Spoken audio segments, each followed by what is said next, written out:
Safety. It's a big thing in the workshop. If you don't feel safe doing something or you just don't feel comfortable, don't do it. You're the only person who can keep you safe.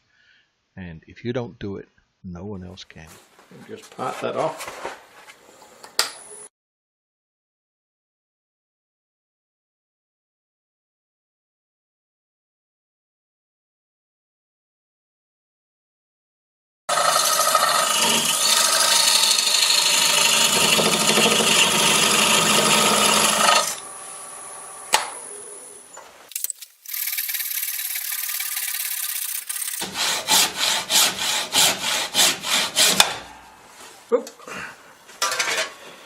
So,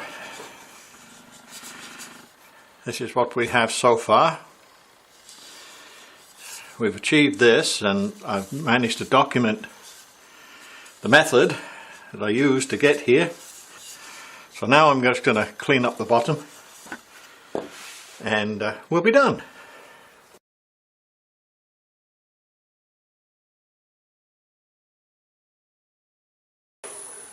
All ready for next time.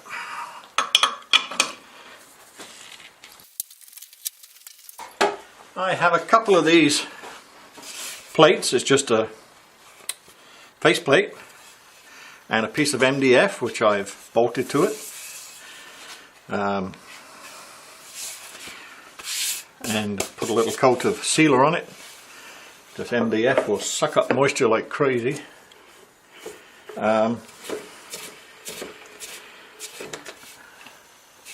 So yeah, it's big enough. I usually use a little piece of this drawer material just between the bowl and this disc, like so. Now, what I use is, this is a just a piece of ash, just a piece of wood that I've drilled and tapped 3/4, and it fits right on my live center. And you put that in the tailstock. Okay. So,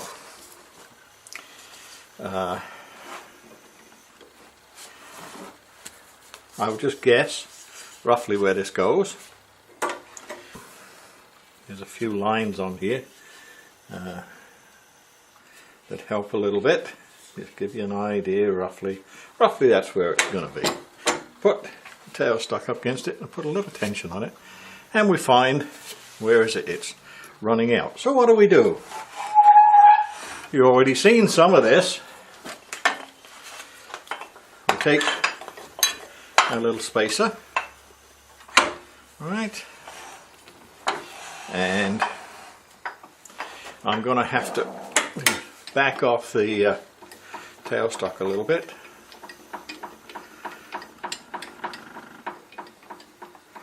That's enough. Lock it up again and then put a little tension on there.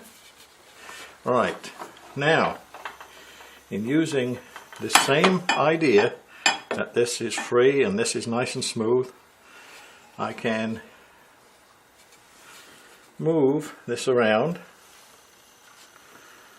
until it's running true like I want it. Okay, same old trick again. You sort of try and move it half the gap. That's there. See, each time it's getting just a little bit truer. Alright.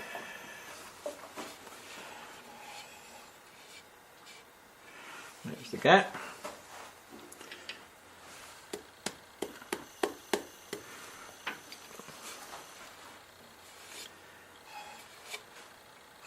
Well, now it's just a smidgen.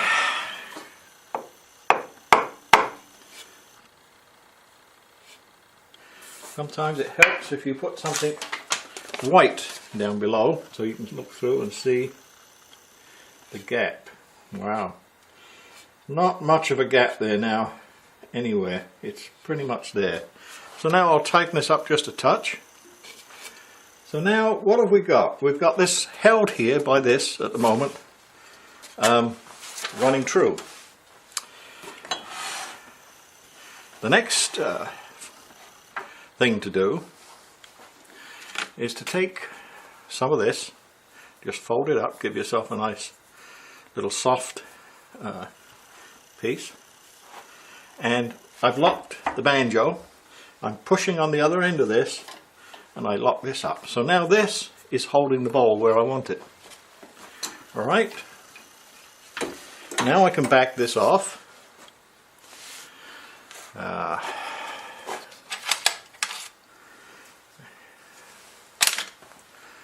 I can take the wooden extender off. You can see this is where I drilled it and tapped it, just a piece of wood. So now we're back to our point. I can now wind this in and remove this.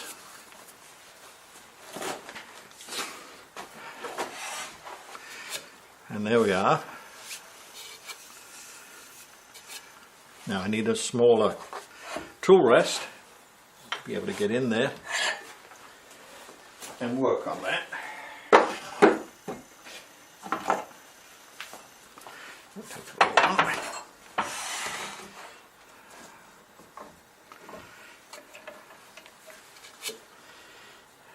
Now, we know that out here this edge is running very true, so I can blend back from that edge now and create the bottom. Normally, the mistake with this piece of wood, there was two mistakes. One, I lowered it because I'd made it go too thin at one point, and the other was it wasn't thick enough to start with. Really, ideally this wood should have been about this thick, so that I'd have enough room for a bottom. If we look at the one I was copying, it's 3/4 of an inch thicker than this one. So this piece of wood was a little too thin to start with.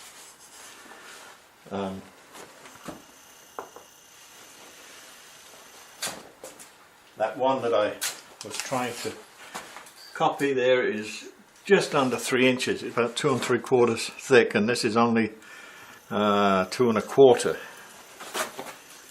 So yeah, just over 2 3/4. So another 1/2 inch would have made a big difference on here. Anyway, it is what it is. Let's see what we can do with it. Now,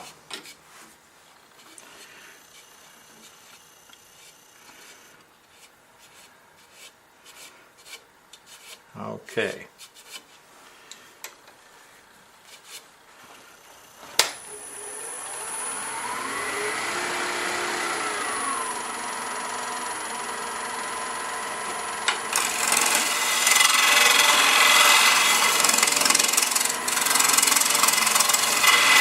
Here's the hot melt glue here. So this is the piece of waste block here still.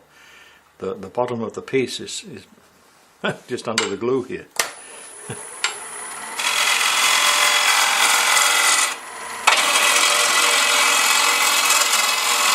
Yeah, I'm in the glue there now.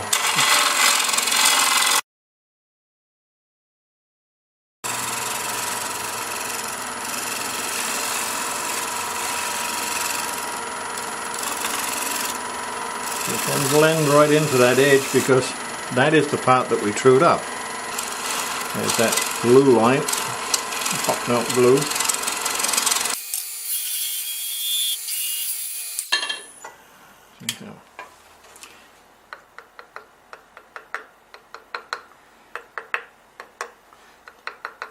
It's about the same thickness there.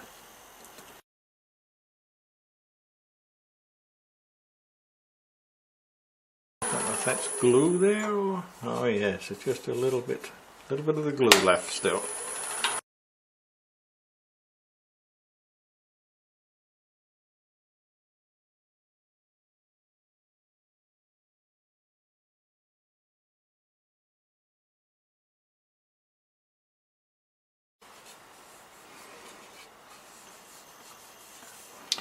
have a touch of that glue there.